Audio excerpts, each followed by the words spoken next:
Praise the Lord. புதிய உடன்படிக்கை சுவிசேஷ ஊழியங்கள், அதாவது நியூ கவெனன்ட் காஸ்பல் மினிஸ்ட்ரீஸ் என்கின்ற யூடியூப் சேனல் வழியாக உங்களுக்கு நம்முடைய கர்த்தராகிய இயேசு கிறிஸ்துவின் நாமத்தில் வாழ்த்துதல்களையும் வணக்கங்களையும் தெரிவித்துக் கொள்கிறோம். இந்த சேனல் மூலமாக தசமபாகம் என்கின்ற தலைப்பில் 3 பாகங்களாக தேவ செய்தி அளிக்க கர்த்தர் கிருபை செய்தார். ஆயிரக்கணக்கானோர் இந்த செய்தியை கேட்டிருப்பது எங்களுக்கு மிகுந்த சந்தோஷத்தை தருகிறது. தேவனுக்கே மகிமை உண்டாவதாக.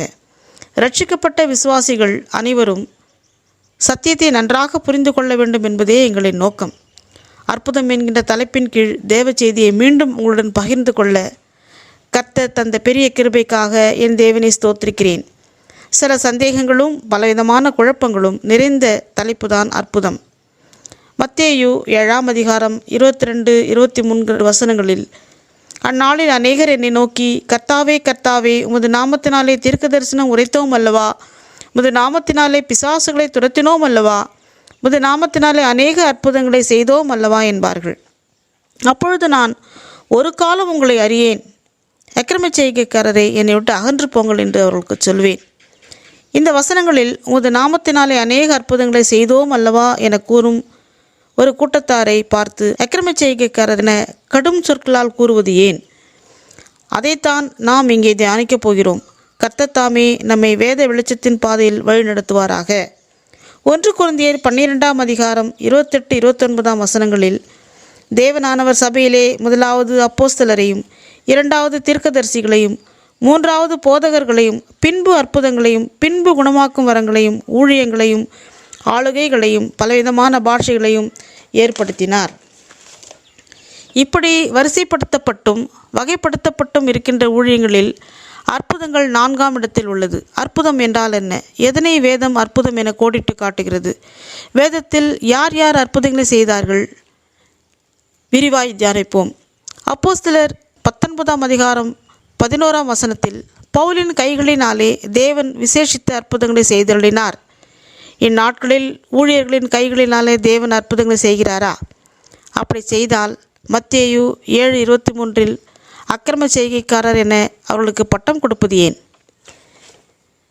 எதனை அற்புதம் என வேதம் கூறுகிறது? யார் யார் அற்புதம் செய்தனர்? யாரை கொண்டு தேவன் அற்புதங்களை செய்தார்? தியானிப்போம். யாத்திராகமம் 3ஆம் அதிகாரம் 1-3. மோசே மீதியான் தேசத்து ஆசாரியனாயிருந்த தன் மாமனாகிய எத்திரோவின் ஆடுகளை மேய்த்து வந்தான். அவன் ஆடுகளை வனாந்தரத்தின் பின்புறத்திலே ஓட்டி தேவ பர்வதமாகிய ஓரேப் மட்டும் வந்தான். அங்கே கர்த்தருடைய தூதனானவர் ஒரு முட்செடியின் நடுவிலிருந்து உண்டான அக்கினி ஜுவாலையில் நின்று அவனுக்கு தரிசனமானார். அப்பொழுது அவன் உற்று பார்த்தான். முட்செடி அக்கினியால் ஜுவாலித்து எரிந்தும் அது வெந்து போகாமல் இருந்தது. அப்பொழுது மோசே, இந்த முட்செடி வெந்து போகாதிருக்கிறது என்ன? நான் கிட்ட போய் இந்த அற்புத காட்சியை பார்ப்பேன் என்றான். இந்த வசனங்களிலே கர்த்தருடைய தூதனானவர் ஒரு முட்செடியில் நடுவிலிருந்து உண்டான அக்கினி ஜுவாலையில் நின்று என எழுதப்பட்டுள்ளது. அக்கினி ஜுவாலையில் ஒருவர் நிற்க முடியுமா? இதைவிட அற்புத காட்சி வேறு உண்டோ? இந்த சம்பவம் வேறு ஒரு அற்புத காட்சியை நமக்கு ஞாபகப்படுத்துகிறது. தானியேல் 3ஆம் அதிகாரம் 24-25. அப்பொழுது ராஜாவாகிய நேபுகாத் நேச்சார் பிரமித்து தீவிரமாய் எழுந்திருந்து தன் மந்திரிமார்களை நோக்கி, 3 புருஷரை அல்லவோ கட்டுண்டவர்களாக அக்னியிலே போடுவித்தோம் என்றான். அவர்கள் ராஜாவுக்கு பிரதியுத்தரமாக, ஆம் ராஜாவே என்றார்கள். அதற்கு அவன், இதோ 4 பேர் விடுதலையாய் அக்னி நடுவிலே உலாவுகிறதை காண்கிறேன். அவர்களுக்கு ஒரு சேதமும் இல்லை. 4ஆம் ஆளின் சாயல் தேவபுத்திரனுக்கு ஒப்பாயிருக்கிறது என்றான். இந்த சம்பவத்தை நாம் நன்றாக புரிந்து வைத்திருக்கின்றோம், தெரிந்து வைத்திருக்கிறோம். யாத்திராகமம் 3ஆம் அதிகாரத்திலே அக்கினி ஜுவாலையில் நின்ற கர்த்தருடைய தூதனானவர் என போடப்பட்டிருக்கிறது. ஆனால் தானியேல் 3ஆம் அதிகாரத்திலே அக்கினி ஜுவாலையில் உலாவுகிறார் என்று சொல்லப்பட்டிருக்கிறது. 2 வசனங்களையும் நம்ம ஒரு இடத்துல வச்சு பார்த்தோம்னா, இங்கேயும் அதாவது யாத்திராகம் 3ஆம் அதிகாரத்திலேயும் முட்செடி வேகாதிருக்கிறது. தானியேல் 3ஆம் அதிகாரத்திலும் அக்னிச்சூளையில் போட்டவர்களுக்கு ஒரு சேதமும் நிகழவில்லை என போடப்பட்டிருக்கிறது. காரணம், எங்கேயும் எப்போதும் கர்த்தர் நம்மோடு கூட இருக்கிறார் என்றுதான் அர்த்தம். கிறிஸ்துவுக்குள் பிரியமானவர்களே, அக்னிச்சூளையிலே சாத்ராக் மேஷாக் ஆபேத்நேகோவோடு இருந்த கர்த்தர், சிறைச்சாலையிலே யோசேப்போடு இருந்த கர்த்தர், மீனின் வயிற்றிலே யோனாவோடு கூட இருந்த கர்த்தர், சிங்கங்களின் கெபியிலே தானியேலோடு இருந்த கர்த்தர், மரணத்திற்கு நியமிக்கப்பட்ட பேதுருவை சிறைச்சாலையிலிருந்து விடுதலை செய்த கர்த்தர் இன்று நம்மோடும் இருந்து அற்புதமாய் நம்மை வழிநடத்துவார் என்பதில் சிறிதளவேனும் சந்தேகமில்லை. யாத்திராகமம் 3ஆம் அதிகாரம் 3ஆம் வசனத்திலே, அப்பொழுது மோசே, இந்த முட்செடி வெந்து போகாது இருக்கிறது என்ன? நான் கிட்ட போய் இந்த அற்புத காட்சியை பார்ப்பேன் என்றான். இந்த வசனத்தில் முட்செடி வேகாமல் இருக்கிறது மோசேக்கு அற்புத காட்சியாக காணப்பட்டது. அதாவது இயற்கையில் மாற்றம் நிகழ்ந்தது. யாத்திராகமம் 3ஆம் அதிகாரம் 20ஆம் வசனத்திலே நாம் போய் பார்ப்போமானால், ஆகையால் நான் என் கையை நீட்டி எகிப்தின் நடுவிலே நான் செய்யும் சகலவித அற்புதங்களாலும் அதை வாதிப்பேன், அதற்கு பின் அவன் உங்களை போக விடுவான் என்ற வசனம் இருக்கிறது. இந்த வசனத்தில் நாம் கவனிக்க வேண்டிய விஷயம் என்னவென்றால், சகலவித அற்புதங்களாலும் எகிப்தை வாதிப்பேன் என்கிறார் ஆண்டவர். இஸ்ரவேலருக்கு அற்புதம், ஆனால் எகிப்திற்கு அது வாதே. யாத்திராகமம் 4ஆம் அதிகாரம் 21ஆம் வசனத்திலே, அப்பொழுது கர்த்தர் மோசேயை நோக்கி, நீ எகிப்திலே திரும்பி போய் சேர்ந்த பின் நான் உன் கையில் அளித்திருக்கிற அற்புதங்கள் யாவையும் பார்வோனுக்கு முன்பாக செய்யும்படி எச்சரிக்கையாயிரு. இந்த வசனத்தின்படி மோசே கையில் கொடுக்கப்பட்ட அற்புதங்கள் என்னென்ன என பார்ப்போமா? மோசேயின் கையில் இருந்த கோல் சர்ப்பமாக மாறியது. மோசேயின் கை வெண்குஷ்டமாக மாறினது. நதியின் நீர் வெட்டாந்தரையில் ஊற்றும்போது அது இரத்தமாக மாறியது. ஆக இந்த 3 அடையாளங்களை அற்புதமாக தேவன் மோசேயின் கையில் கொடுக்கிறார்.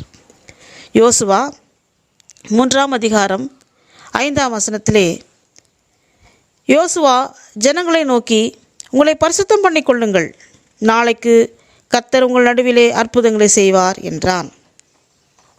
யோசுவா 3ஆம் அதிகாரம் 15 முதல் 17 வசனங்களை நாம் பார்த்தோமானால், இந்த வசனங்களில் உடன்படிக்கை பெட்டியை சுமக்கிற ஆசாரியர்களின் கால்கள் யோர்தான் நதியின் தண்ணீரில் பட்டவுடனே மேலே இருந்து ஓடி வருகிற தண்ணீர் சார்தானுக்கு அடுத்த ஆதாம் ஊர் வரைக்கும் ஒரு குவியலாக குவிந்தது. இஸ்ரவேலர் எல்லாரும் தண்ணீரற்ற உலர்ந்த தரை வழியாய் கடந்து போனார்கள். இப்படி இயற்கையிலே மாற்றம்தான் அற்புதமாகும். இதைத்தான் யோசுவா அற்புதம் என்கிறார். யோசுவா 10ஆம் அதிகாரம் 12 முதல் 14. கர்த்தர் எமோரியரை இஸ்ரவேல் புத்திரருக்கு முன்பாக ஒப்பு கொடுக்கிற அந்த நாளிலே யோசுவா கர்த்தரை நோக்கி பேசி, பின்பு இஸ்ரவேலின் கண்களுக்கு முன்பாக, சூரியனே நீ கிபியோன் மேலும், சந்திரனே நீ ஆயிலோன் பள்ளத்தாக்கின் மேலும் தரித்து நில்லுங்கள் என்றான். அப்பொழுது ஜனங்கள் தங்கள் சத்துருக்களுக்கு நீதியை சரிக்கட்டு மட்டும் சூரியன் தரித்தது, சந்திரனும் நின்றது. இது யாசேரின் புஸ்தகத்தில் எழுதியிருக்கவில்லையா? அப்படியே சூரியன் அஸ்தமிக்க தீவிரிக்காமல் ஏறக்குறைய ஒரு பகல் முழுவதும் நடுவானத்தில் நின்றது.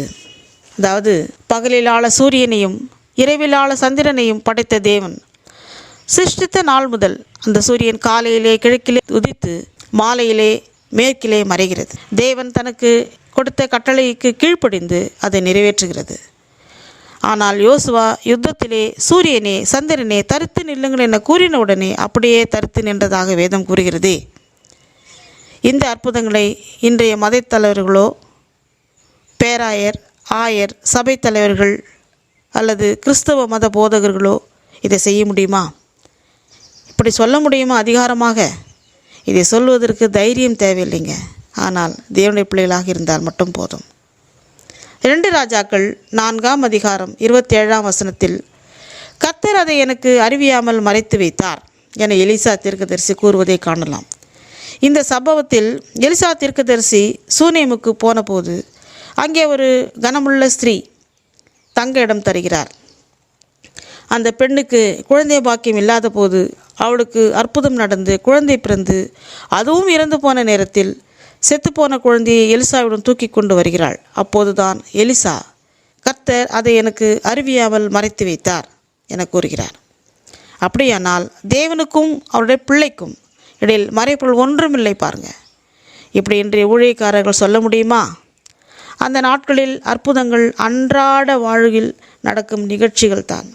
ஆனால் இந்த நாட்களில் அற்புதங்கள் அபூர்வமாக நடப்பதால் வயிற்று வலி குணமாவது கூட அற்புதத்தின் பட்டியலிலே வைத்துவிடுகிறார்கள்.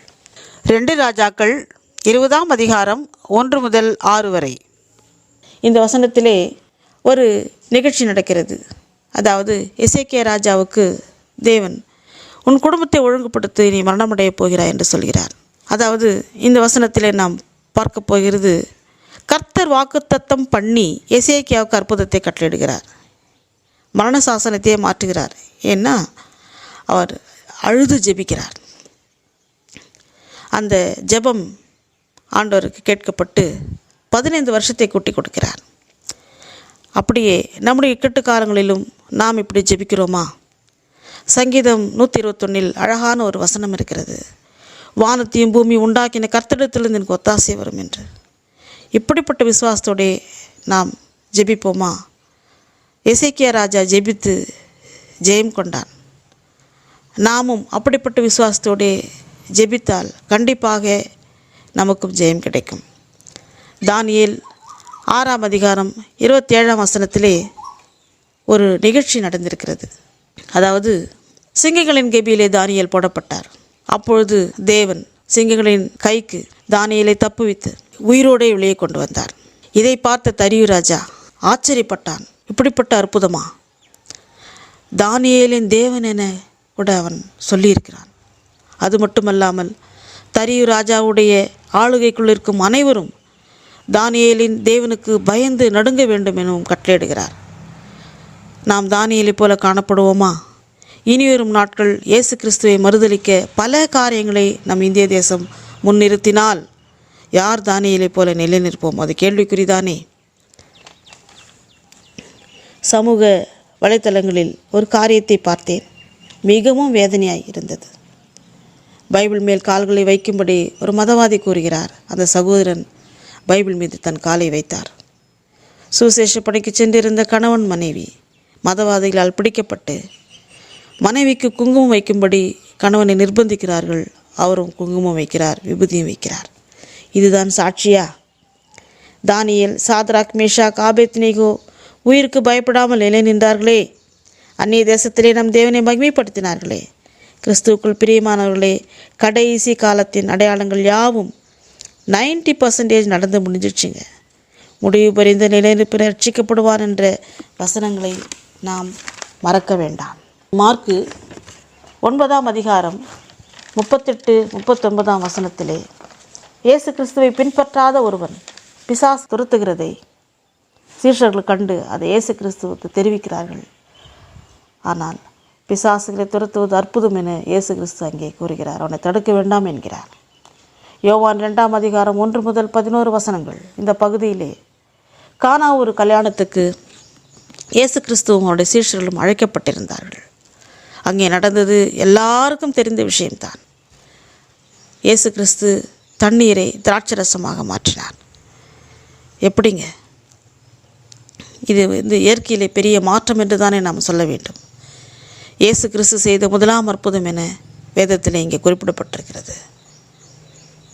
அதே போல் யோவான் 4:54 ராஜாவின் மனுஷரில் ஒருவனுடைய குமாரன் அதே கானா ஊரிலே மரண அவஸ்தையாக இருக்கிறான் என்று இயேசு கிறிஸ்துவிடம் அவனை உயிர்ப்பிக்க வேண்டும் என்று கெஞ்சுகிறான்.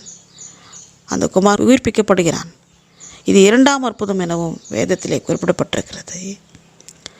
யோவான் 12ஆம் அதிகாரம் 18ஆம் வசனம்.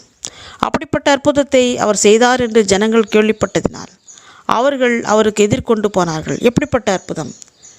லாசரு உயிரோடு எழுந்தான். எவ்வளோ பெரிய அற்புதம்! எந்த நாட்களிலும் அது நடைபெறவில்லையே. இயேசு கிறிஸ்து இருந்த நாட்களில் தான் அது நடைபெற்றது. அப்போஸ்தலர் 4ஆம் அதிகாரம் 22ஆம் வசனத்திலே கூட பேதுருவும் யோவானும் ஒரு சப்பானியை குணமாக்குகிறார்கள்.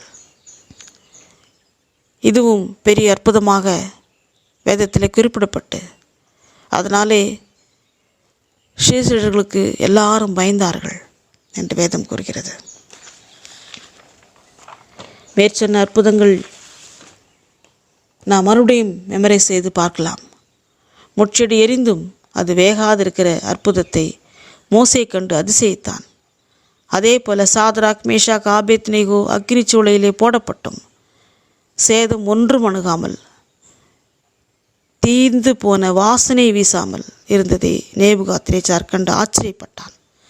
ஆனால் இந்நாட்களில் பல நகரங்கள் தீயினால் எரிந்து நாசமாயின, சாம்பலாயின. இவைகள் கிறிஸ்தவ நாடுகள் என்பதும் மிகவும் குறிப்பிடத்தக்கது. சிங்கங்களின் கெபியிலே போடப்பட்ட தானியேல் அற்புதமாக காக்கப்பட்டான். காரணம், சிங்கத்தை படைத்தவரே யூதராஜ சிங்கம் தானே. இஸ்ரவேலருக்கு கொடுக்கப்பட்ட அற்புதம் எகிப்திற்கு அது வாதியாக மாறுகிறது. ஒரு யோசுவா சூரியனையும் சந்திரனையும் தரித்து நில்லுங்கள் என கூறி நடுவானத்தில் நிறுத்தினானே. ஆதியாகமம் 1:28 எல்லாவற்றையும் நீங்கள் ஆண்டு கொள்ளுங்கள் என்று தேவர்கள் ஆசீர்வதித்தார் என்று சொல்லப்பட்டிருக்கிறது. இந்த வசனத்துக்கு யோசுவா அர்த்தத்தை கொடுத்து அற்புதத்தை நடத்தியிருக்கிறார். இப்படியே யோர்தானம் பிரிந்து இஸ்ரவேலருக்கு வழிவிட்டது பாருங்கள். எலிசா தீர்க்கதரிசி மூலமாக ஒரு குழந்தை உயிர்த்தது. எசேக்கியா ராஜா தன் ஜெபத்தின் மூலமாக மறுவாழ்வு பெற்றான். இன்று எத்தனையோ பேர்கள் மரணம் நியமிக்கப்பட்டு 3 மாதம்தான் நீங்கள் உயிரோடு இருப்பீர்கள் என்று டாக்டர்களால் சொல்லப்படுகிறார்கள். டாக்டரே சொல்கிறாங்க கவுண்டிங் த டேஸ் என்று. முன்குறிக்கப்பட்ட அந்த மரணம் ஜெபத்தினால் மாறுகிறதா? இன்றும் ஜெபம் செய்து கொண்டு தான் இருக்கிறார்கள். எத்தனை பேர்களுக்கு எசேக்கியா ராஜாவுக்கு கிடைத்த மறுவாழ்வு கிடைத்தது சொல்ல முடியுமா? தண்ணீரை திராட்சரசமாக மாற்றியதை நாம் எளிதில் கடந்து போகிறோம். ஆனால் இன்று தண்ணியிலேயே பல வகை இருக்குதுங்க. பாட்டில் வாட்டர் தான் இன்றைக்கி குடிக்கிற தண்ணியாக மாறி இருக்குது. ஆனால் அந்நாட்களிலே கற்சாடைகளிலே மொண்டு பரிமாறி இருக்கின்றனர். இதுவே அதிசயம் தானே. யோவான் 11 41-42 வசனத்திலே நாம் போய் பார்த்தோமானால், இயேசு தம்முடைய கண்களை ஏறெடுத்து, பிதாவே, நீர் எனக்கு செவி கொடுத்தபடியால் உம்மை ஸ்தோத்திரிக்கிறேன். நீர் எப்பொழுதும் எனக்கு செவி கொடுக்கிறீர் என்று நான் அறிந்திருக்கிறேன். ஆனாலும் நீர் என்னை அனுப்பினதை சூழ்ந்து நிற்கும் ஜனங்கள் விசுவாசிக்கும்படியாக அவர்கள் நிமித்தம் இதை சொன்னேன் என்றார். இப்படி ஜெபித்த பிறகுதான் இயேசு கிறிஸ்து லாசருவே வெளியே வா என்றார். இன்று புதைக்கப்பட்ட சரீரம் திரும்பவும் கல்லறையிலிருந்து எடுக்க ஒரே காரணம்தான், அது போஸ்ட்மார்ட்டம் செய்கிறதுக்கு. ஆனால் இயேசு கிறிஸ்து மட்டுமே அதற்கு ஜீவன் கொடுக்கிறவர். அல்லேலுயா. பிறவிலேயே சப்பானியாய் இருந்தவன் அற்புத சுகம் பெற்றவுடன் நேரே தேவனுடைய ஆலயத்திற்கு சென்றான் என்று வேதம் கூறுகிறது. ஆக மேற்சொன்ன அற்புதங்களில் இயற்கையில் மாற்றங்கள் நிகழ்ந்தேறி இருக்கிறது. மரணத்திலிருந்து உயிர்ப்பிக்கப்பட்டுள்ளனர். இவைகள் அற்புதங்கள் தான் எனவும் உறுதிப்படுத்தப்பட்டுள்ளது. 2019 கொரோனா வைரஸ் உலகத்தையே உலுக்கிற்று. நாடுகளில் வித்தியாசமில்லை, மதங்களிலே வித்தியாசமில்லை, ஏழை பணக்காரன் வித்தியாசமில்லை, அநேகரை மரணத்துக்குள்ளாக்கிற்று.